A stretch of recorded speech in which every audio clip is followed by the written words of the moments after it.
We all should, just in case. Restarting. I want this last game to be epic. Yes. Restarting. I'm going to let the intro play again just because I really like it. It's a cool one. I miss Nemis. Mm-hmm. Nemis was the best. I do too, to be honest. I like that Dead by Daylight voice. Oh, she has a stomach tattoo. Mm-hmm.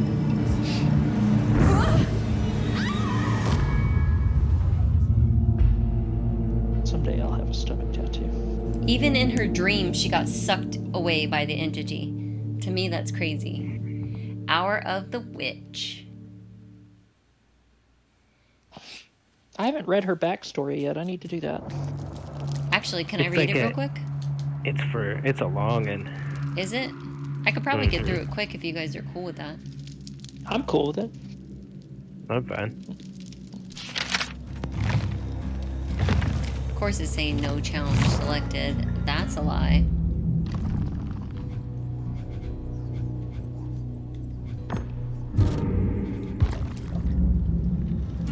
It's a lie. Okay, survivors. Let's do this.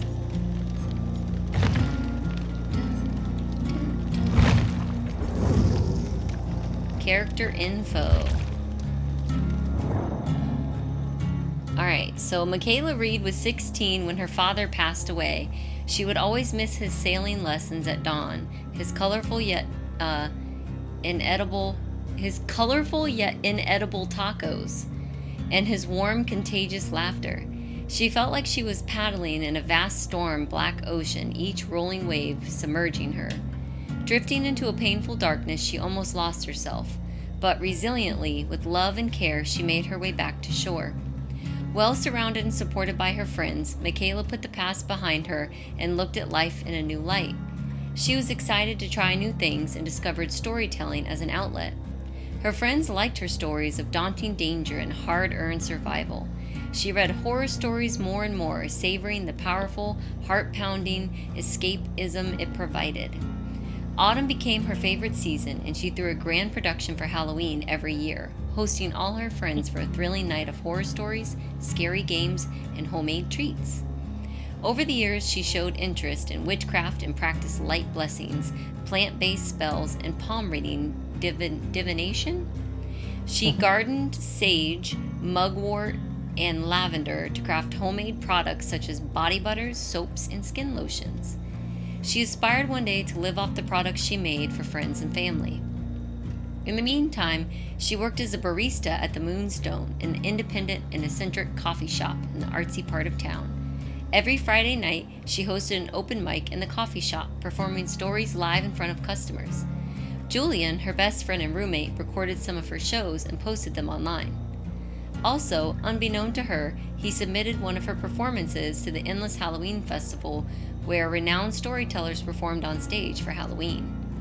It was a beautiful surprise when Mikaela received an email from the festival inviting her to perform at their grand finale on Halloween.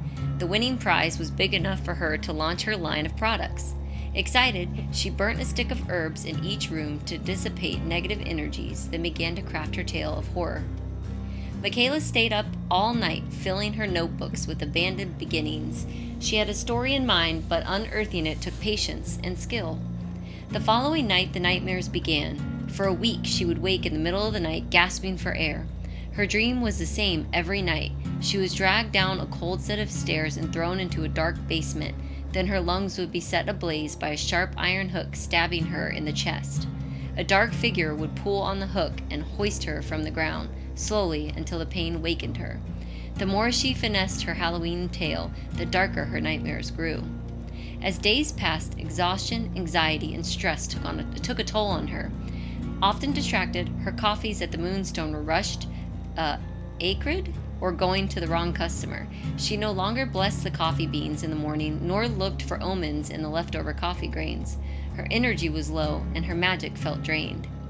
When she woke up screaming one night, she had had enough. She asked Julian to watch her while she slept and record anything unusual. Julian agreed and started recording while Mikaela lay on her bed. Minutes later, her fingers began to twitch, then her toes. Her breath became labored. Then Julian stared in shock as Mikaela slowly rose in the air, levitating over her bed. Panicked, he shook her shoulders to wake her, but stopped when she began to scream. He grabbed his phone to call an ambulance, but a powerful crash diverted his attention. He looked down the hallway and saw a large, spidery fang slam through the bathroom door. Amidst the commotion, Mikaela awoke. She saw the black spidery fang shredding the bathroom door and jumped out of her bed. She slammed her bedroom door shut and shouted at Julian to help her barricade the door. But before he could react, however, the power went out. The room was submerged in sudden darkness. A second later, the lights came back on and eerie quietness followed. Mikaela and Julian ventured out of the bedroom carefully. The bathroom door looked intact and there was no sign of anything abnormal, but Julian had recorded every sound. A sleepless night followed. When she returned to the apartment after her shift, Julian was not there. Mikaela wanted him to remove the recording of the ordeal which he had posted online. Suspecting Julian might be at school, she left. The door clicked shut behind her, masking a stifled cry from the bathroom. As she neared her car, she looked over her shoulder. Mikaela felt watched. She whispered a protective spell and clutched her keys. Suddenly, a shadow pounced on the wall and she broke into a run. She reached her car and rushed inside, locking the doors. Breathing hard, she looked through the windows. No one was there. Perhaps it was her nerves playing tricks on her. She turned on the ignition and drove off. The next day, Julian was still nowhere to be found. Mikaela had contacted everyone they knew. She looked for him all day and waited for him all night. Distraught and anxious, she missed her shift at the Moonstone. Halloween was tonight, and so was the festival. Julian had entered the storytelling competition for her. He had supported her every time she doubted herself. Maybe he'd be there. But between her nightmares and Julian's disappearance, she had been too worried to prepare a story for the contest. She looked at her notebook, filled with false starts.